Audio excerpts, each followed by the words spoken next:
Good morning, everyone. I'm June Riley, CEO of VC Task Force. Thank you for joining us this morning. VC Task Force is an organization that supports the venture community by addressing issues of the day. We have programs for investors and programs for entrepreneurs. And we have conferences for investors and entrepreneurs. This morning, we are very privileged to have Gary and Gary Fowler, and I'm going to turn the floor over to Joel. Take it away, Joel. Thank you, June, and good morning, and welcome to today's VC Task Force Gary's Picks for Investors and Startups. My name is Joel Rosenberg, Director of Business Development for VC Task Force. As June noted, VC Task Force is an organization where the venture community comes together to address critical issues of the day and host workshops and other events for the benefit of the venture and entrepreneurial communities. You may ask questions during the event, and time permitting, they will be answered live after today's interview. Please use the Q&A button on Zoom to facilitate this. It is my pleasure to welcome Gary's Picks host, Gary Fowler. Gary is CEO and co-founder of GSD Venture Studios, an award-winning growth stage AI venture studio. Gary is also co-founder of the award-winning AI startup Yva.ai, as well as the investment firm DY Investments. Today, Gary will be interviewing special guest Aparna Pujar, CEO and founder of Zemplee. Recognized for her solution-oriented style of thinking and energetic leadership style, Aparna is an entrepreneur, product visionary, and technologist. Aparna's career spans 20 years of business, engineering, and product leadership. Her accomplishments bring digital transformation to world-class companies focused on media, healthcare, and retail. Take it away, Gary.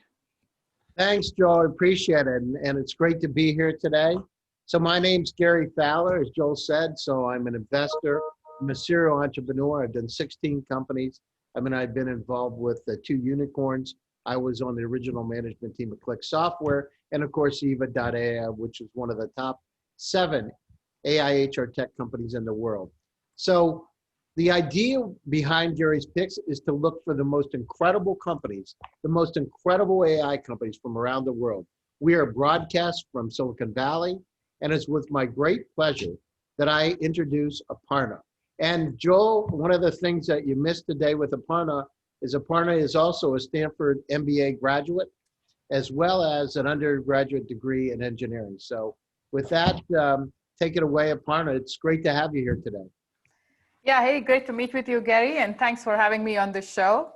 I'm really excited to be here. And another fun fact about me is that I am also a volunteer for VC Task Force. So I am super excited to be, partnered with June and Joel on this. And obviously, this is very surreal for me being on the other side. I'm usually hosting events and managing them from behind the scenes.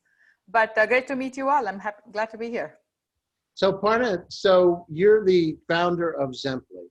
And I understand Zemplee's come from your own experiences with your father. Can you tell the audience a little bit about Zemplee and what you're doing today?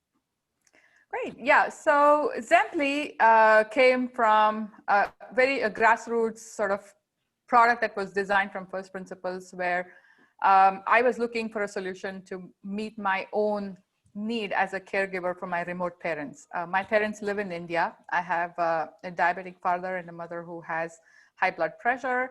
And I live here 10,000 miles away. And for me, the option of even boarding a plane and going to them should they need any help was not even conceivable. And I had to work on something that would help me stay in touch with them, keep engaged with them on their health issues, and yet maintain a fantastic relationship with them without, interfering in their lifestyle, being too nosy. And that's what Zemplee is all about. So what we realized that, there were many people had tried to solve the problem before and had not come up with a solution that would scale in a way that made sense. And Zemplee's roots were sort of based in that. So what we are is we are an AI platform that helps the elderly people to continue to live in their own homes for as long as they want, for as long as they can.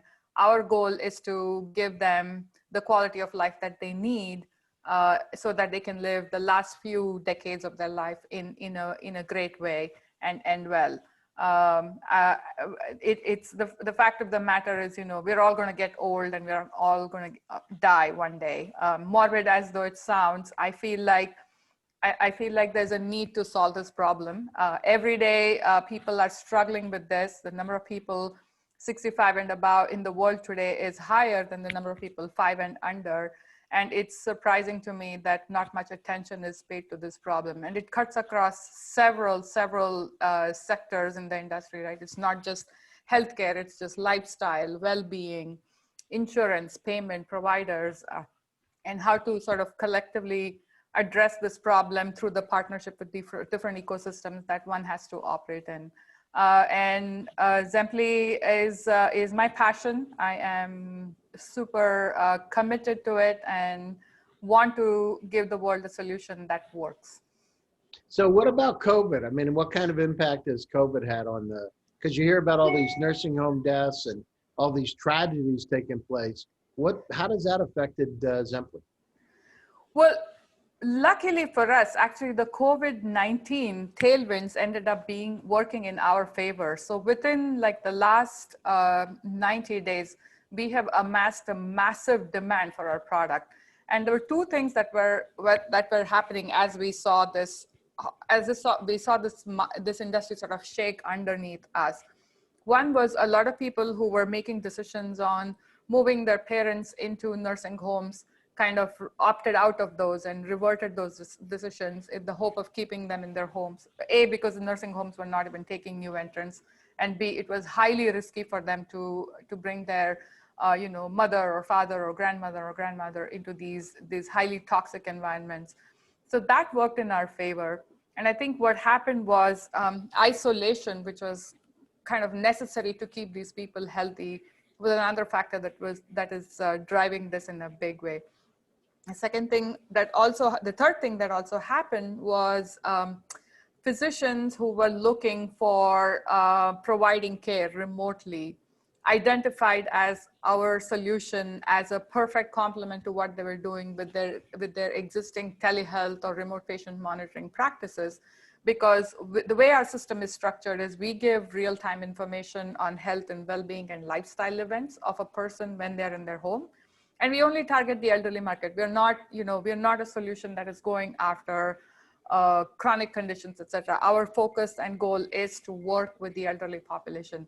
So predominantly this population skews more towards Medicare, and what physicians realized was this having our technology and the dashboards that we offer them gives them a holistic view of the patient, and they're able to sort of early intervene, and instead of calling them into an office session, which used to be the case previously, they're immediately able to set up a telehealth session and consult them on their healthcare needs. So it has worked in two ways, right? It's actually helped overcome the challenges of isolation and staying away and being far from whether it's your caregiver or your family caregiver or your provider.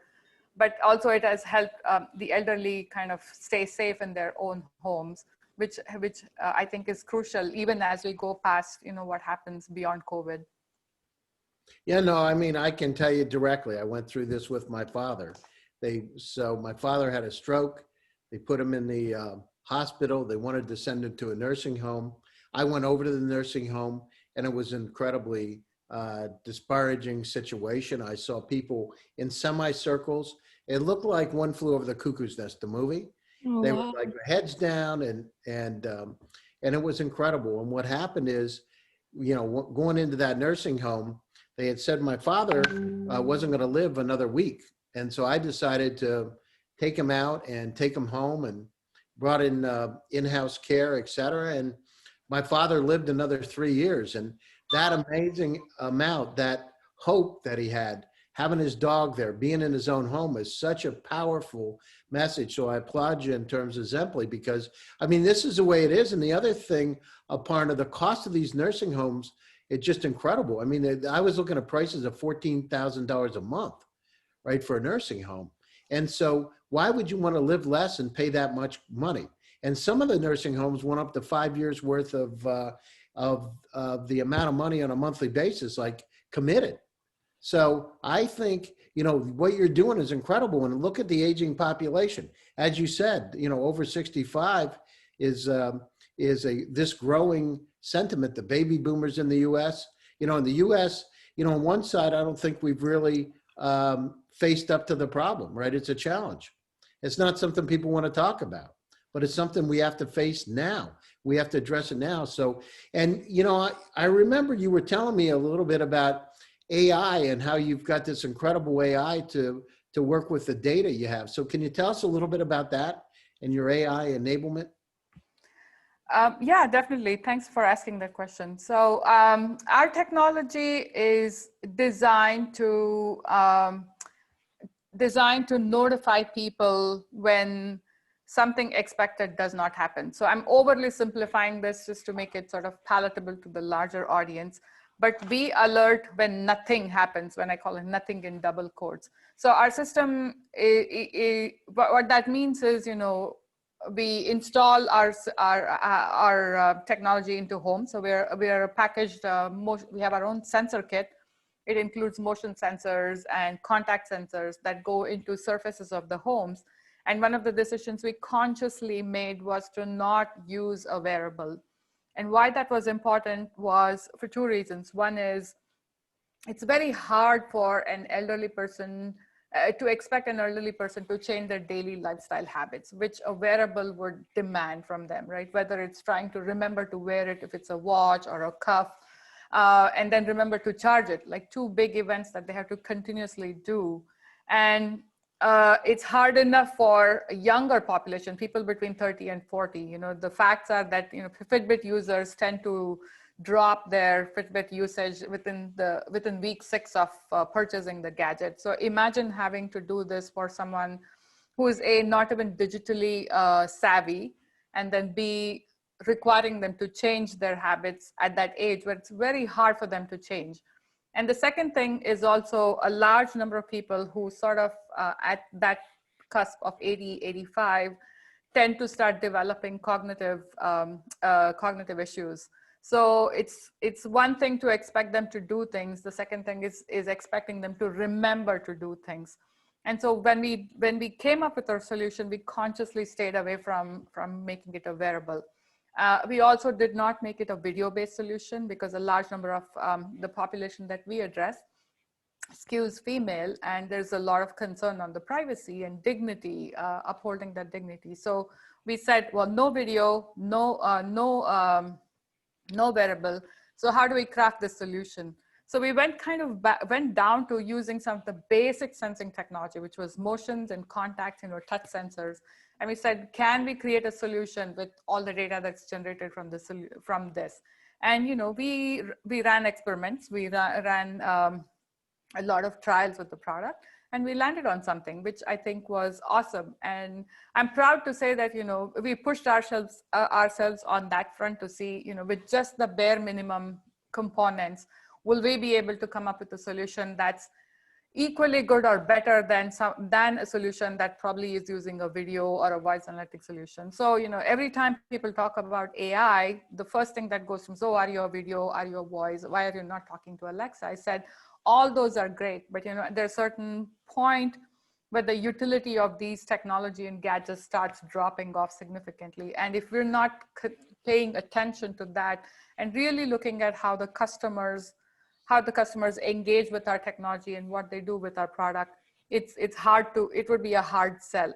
So the nice thing about our technology is, you know, we install the sensors in people's homes, and once we walk away, it's out of sight, out of mind. They don't need to change their behavior patterns. They go about their lives doing their things, and our sensors are collecting the data, triangulating it, triaging it, and coming up with behavior models based on which they can actually predict what is to come next. And when whatever is the expected event that is supposed to come next does not happen, the system knows something is wrong. So a simple example that I always use, which is a very common use case, is, you know, if an elderly person getting up from the bed in the night and trying to walk to the bathroom. And so we can actually, based on the technology that we have, pretty much draw up random events that will say, okay, he woke up from the bed, got out of the bed. I'm expecting him to be in the bathroom within the next 5 minutes. And if he doesn't show up in the bathroom, we can tell, oh, something is not okay. And then we can either alert, or we can alert a family member or someone in the house to check in on them, because that's part of the solution. So a large part of the technology that we have also includes the smart alerting component, which is integral to how the total care package for an elderly has to evolve. Because it's one thing for them to be living by themselves in their homes, but there is a support system that is needed to continue to enable them to live in their homes. That's great. And, I read that you've won some type of award from AARP. Can you tell us a little bit about that? Yeah, but thank you for reminding.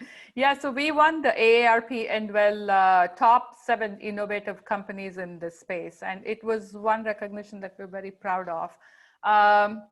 The challenges for the aging population are huge, and a recognition from AARP gives us that credibility in that they aren't.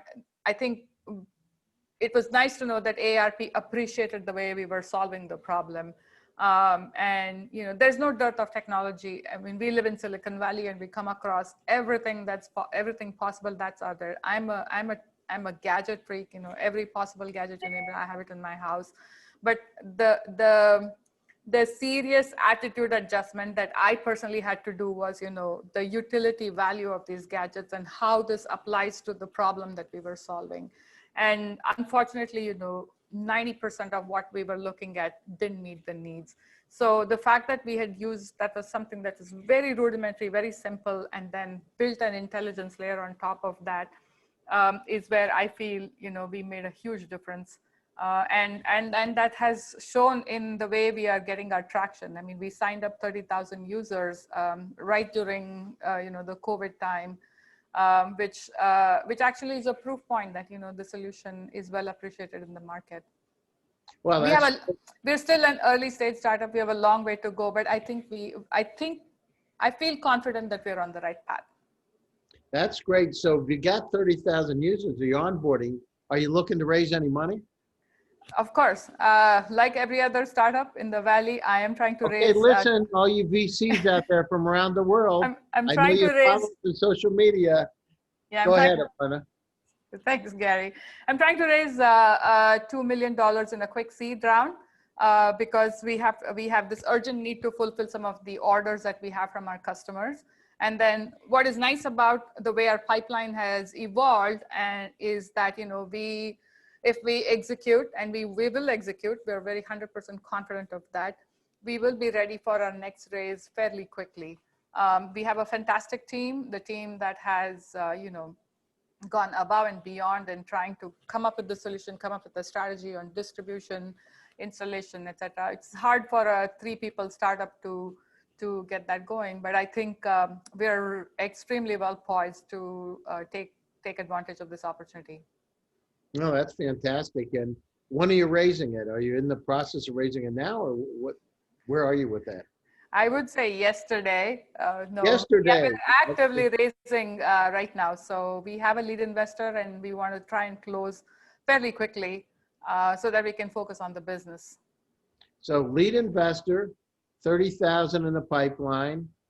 You're raising $2 million, and you're looking at doing yesterday because you have orders that are in place. So, a lot of, for an investor, that's a lot of security, isn't it? You've got the orders to be able to justify raising the money. That's great. It's a lot different than the old days, Aparna. It's a whole lot different than the old days. Yeah, I mean, I think we never expected this to happen. Like every other startup, and I reached out into my founder buddies to really understand what was going on with their businesses. A lot of them had kind of taken a step back to reevaluate their strategy. For us, this came out of nowhere. Like we suddenly overnight had this demand and we were scrambling around trying to say, okay, should we work on it or should we not work on it? Which was like the biggest decision. Of course, we were going to work on it, even if that meant, bending over backwards. But I'm happy that, with the partners that we had, things sort of fell in place. And of course, I have an excellent team, which was said, well, heads down, we're gonna commit to this and we're gonna make it happen. So yeah, we're moving at 1,000 miles per hour at this moment. We have installations scheduled, people coming on board, physicians, sort of repurposing their businesses to factor in this additional technology that we are providing them, which actually is in fact opening up huge opportunities for them as well. I mean, we didn't realize how much of synergistic alliances this is helping them create with their ecosystem partners. And I feel like, we hit the sweet spot there. That's fantastic. And what about, I know there's insurances out there, Medicare and Medicaid. I mean, are they reimbursing for these kind of things today, or how does that work? Yeah, I mean, one of the quickest things we did when COVID hit was made a small tweak to our product, which then made it eligible for Medicare reimbursement. So the big problem for someone who was an outsider coming into this industry was really trying to understand who was going to pay for the solution. I think our initial approaches, honestly, we got lucky landing one of the largest health provider organization out of the state of Kansas that manages a huge number of Medicare population through an insurance company backed by United. And I think we were super fortunate in landing them as our first customer. They gave us the sort of like the sandbox to roll out our product, test things out. And the consensus now is, it's a fantastic product. It actually helped them during COVID because what we do is we help with remote monitoring of elderly in their own homes. So obviously, when people were isolated, there was this black box, they couldn't see what was going on, but our system was continuously feeding them information and assuring them that, people are okay, or if they're not okay, what they had to do. So, and so we are actually in talks with them now to expand it further to their larger client base. And with that as a backdrop, we were actually figuring out how to address this demand from the COVID and essentially find business models where, there would be a third-party coverage on the product, because all said and done, working with retired people is really being able to tune into their price sensitivity on anything. I mean, I'll take my dad, for example. He will never say he wants anything for himself. He will just say, oh, I don't need it, right? And it's very hard for me to convince him to buy something. And even if I buy something for me, it's very natural. Oh, why did you have to do that? And so I understand sentiment through their sentiments on what's going on when they say that, right? But this is needed. And, every son or daughter today has to believe that, there needs to be a way to manage this relationship and this caregiver relationship with their parents in a meaningful way, in a more productive way. So we were looking for alternate business models, and we got lucky when with one small change in the component that we had as part of our sensor kit, we were able to get reimbursements through Medicare for the product. That sounds great. And the operative word there, I know when my father was in Pennsylvania and being out in California, just to know my father's okay. The most important thing is just to know they're okay. And I think, it's from a son, from a daughter perspective, that's great. And then from a medical perspective, being able to have technology just like yours that helps better understand what's happening using artificial intelligence. I just love it. What about 5G? I know that, 5G, Apple just announced the iPhone 12s. What about 5G? Are you doing anything with that? So we will completely, because we are an IoT sensor, AI, ML technology stack, we will be continuously relying upon any advancements that are going on in carrier technology. And 5G is, of course, is going to be the next best thing for us. It not only helps us with our SLAs of providing, near real-time information or alerts on people, especially let's say there's a critical condition or if someone has taken a fall. I think depending on this infrastructure is critical for us. What we're also seeing is, the advancements that are going on in the edge computing space, because a lot of what we do today requires us to bring data into the cloud and run our AI algorithms on that data and then push the results back into a home. But we're banking on developments in the edge computing industry where we feel like we can take some of that AI processing and put it at a node level where then the local inferences, as it's called, gets done in a more efficient way. And the more people we can save from taking a fall, the better it is. The less they get hospitalized, the less it costs hospitals, the less it costs insurance companies, and the less it's a burden on Medicare or Medicaid for that matter. No, I love it. I mean, I think you're doing a great job. So, like I said, VCs out there, family offices, Aparna's got a lot of the right stuff and is moving in the right direction. Really appreciate you taking your time out of your busy schedule. Let me see. I just have one question popped up. Has there been any pushback about privacy issues and censors?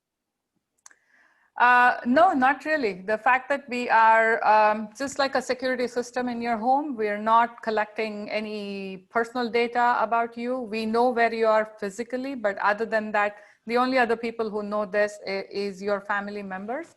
And for whatever is worth, we did try and make our solution HIPAA compliant. We don't know if, at the time when we were designing it, we weren't sure if we would be required to venture more into the clinical side. So right out of the bat, we did become HIPAA compliant. So your data is private. The only people who can consume it is you or your family members or your caregivers or your providers. In terms of sensitivity to having equipment that is collecting device, no, we are an FCC approved gadget. So we follow the UL regulations for data collection and transmission. And so far, we have not seen anyone say no to our product, which has been surprisingly great for us, because from our own research that we had done, we were worried about putting a device in the home. I think what's working for us best is that we're not a video. And there is huge pushback on having a video camera installed in the house, especially in areas where it's kind of sensitive. Like you couldn't put a video camera in bathroom or bedroom, but our motion sensors are there. They don't know who you are. They just know that a person is moving around in the house. No, I like that. You're right. I mean, look at all the issues today with, facial recognition, and I'm sure that people would be concerned. So I love your approach. Anyhow, we are at the hour. I don't see any more questions. I want to thank you for joining my show today. It's great to have you here. And I would like to thank the entire VC Task Force team, June, Joel, and all the other members for inviting us here. Please stay tuned. In another 2 weeks, we'll have another show featuring another incredible company, AI company, Ad Reality. So with that, I'd like to say thank you, and thanks for your time and trouble today. Thank you for having me. Thanks, everybody. Bye. Thank you, everybody. Take See you care. in 2 weeks. Bye.